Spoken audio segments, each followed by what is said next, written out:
In a move that sent shockwaves across Europe, Italian Prime Minister Giorgia Meloni extended her support to Captain Ibrahim Traore of Burkina Faso.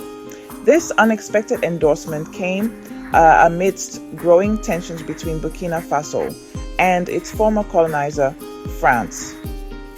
Traore, a military officer who seized power in a coup, has been vocal in his criticism of France's continued influence in Africa. He views it as a form of neocolonialism that hinders the continent's progress.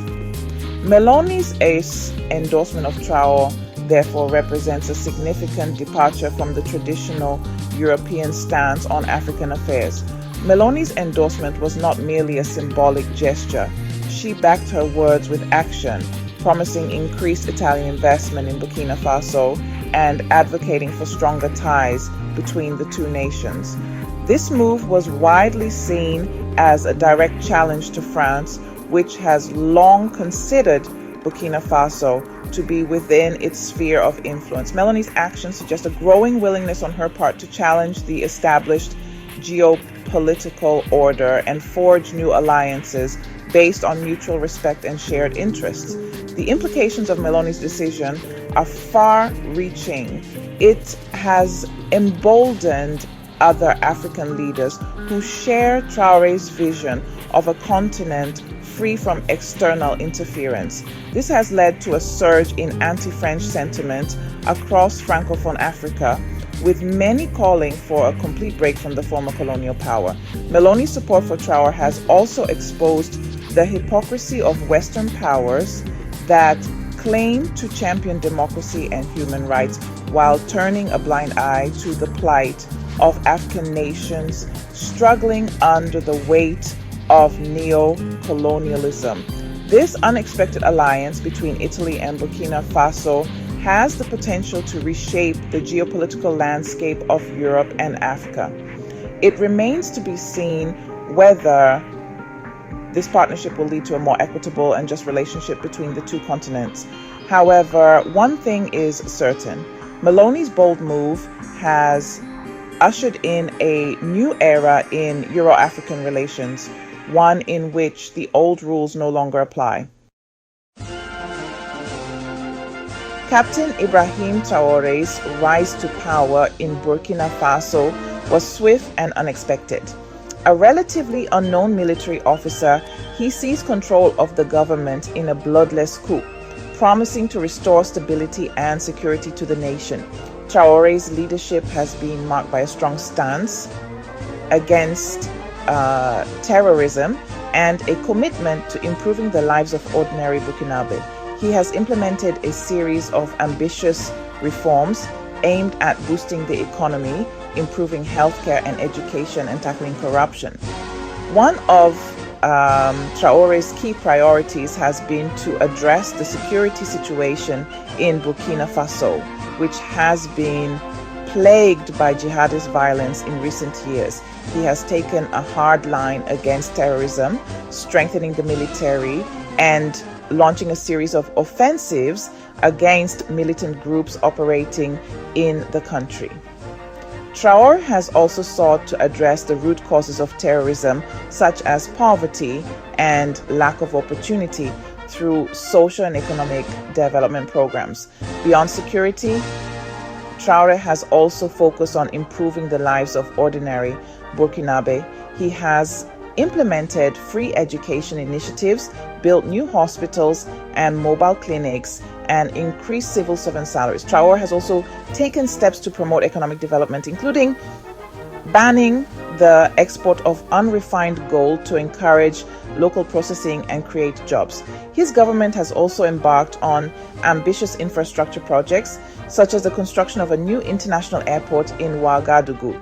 Traore's leadership has not been without its critics. Some have accused him of being authoritarian and of suppressing dissent. However, his supporters argue that his firm hand is necessary to restore order and stability to a country facing multiple challenges. They point to his tangible achievements in improving the lives of Burkinabe as evidence of his commitment to his people. Only time will tell what Traore's legacy will be, but there is no doubt that he is a transformative figure in Burkina Faso's history. Giorgia Meloni's public criticism of France's historical and continued exploitation of Africa ignited a firestorm of controversy. Her words, though echoing the sentiments of many across the African continent, were seen as a direct affront to France and a breach of diplomatic protocol. Meloni, however, remained undeterred, arguing that it was time for Europe to acknowledge and atone for its colonial past. Meloni's critique centered around France's CFA franc, a colonial-era currency still used by 14 African nations. She argued that the CFA franc, controlled by the French treasury, hindered economic development and perpetuated a system of financial dependence. She also condemned France's military interventions in Africa, often under the guise of fighting terrorism, which she saw as a means of maintaining control over its former colonies. Meloni's outspokenness on this sensitive issue has sent shockwaves through European capitals. France, in particular, reacted with fury, accusing her of grandstanding and interfering in its affairs. Other European leaders, while more measured in their response, expressed concern that Meloni's stance could damage relations with African nations and undermine European unity. Despite the backlash, Meloni's comments have resonated with many who see them as long overdue. Across Africa, her words have been met with a mixture of hope and skepticism. Some view her as a potential ally in their fight against neocolonialism, while others question her motives and whether she is truly committed to breaking from Europe's colonial past. The convergence of Giorgia Meloni's support for Ibrahim Traore and her scathing critique of French neocolonialism marks a potential turning point in Africa's geopolitical landscape. It signifies a growing resistance to the traditional power dynamics between Europe and Africa, with leaders like Traore and Meloni challenging the status quo and advocating for a more equitable relationship.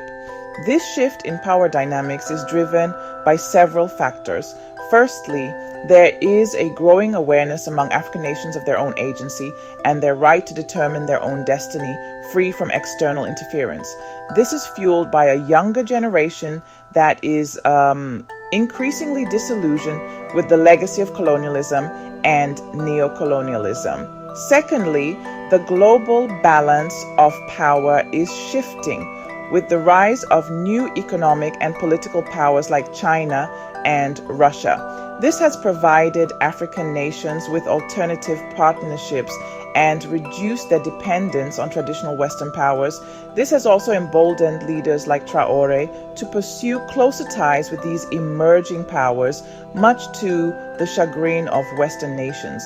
Thirdly, the COVID-19 pandemic and the war in Ukraine have exposed the limitations of the existing global order and highlighted the need for greater cooperation and solidarity among nations.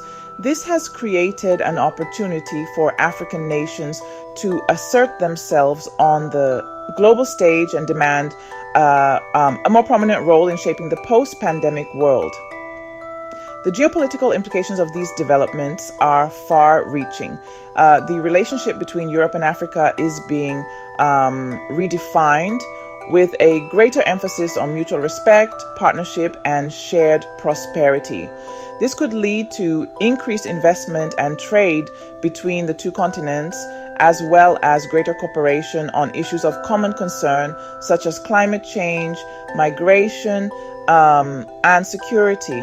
However, it could also lead to increased competition and tension as traditional powers like France seek to maintain their influence in the face of growing African assertiveness.